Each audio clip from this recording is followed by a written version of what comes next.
కోన వెంకట్ ఎన్నో సినిమాలకు మాటలు రాస్తే వచ్చిన పేరు కంటే శ్రీను వైట్లతో జరిగిన వర్డ్ ఫైట్తో ఎక్కువ పేరు వచ్చింది. వెంకీ నుండి దూకుడు వరకు వరుస సక్సెస్లతో దూసుకుపోయారు శ్రీను వైట్ల, కోన వెంకట్. బాదుషాతో వీరి బంధం బ్రేక్ అవ్వగా శ్రీను వైట్ల డిజాస్టర్లతో డీలా పడ్డాడు. అప్పట్లో కోనజోరు బాగానే ఉన్న రొటీన్ కథల వల్ల మెల్లగా ఫేడ్ అవుట్ అయిపోయి ప్రొడ్యూసర్గా మారిపోయాడు. అయితే ప్రస్తుతం ఫామ్లోకి రావడానికి ఒక గోల్డెన్ ఆపర్చునిటీ పట్టాడు.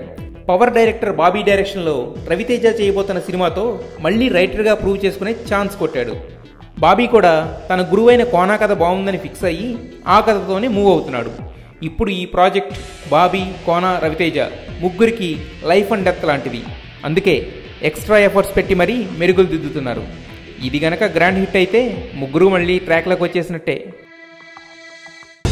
ఎవరితను పేపర్ బాయా? మిల్క్ బాయ్ లా ఉంటే పేపర్ బాయ్ అంటావేంటమ్మా? పాపకు బాగా కోపం ఎక్కువ అనుకుంటా. దాని లోపమే అది బాబు.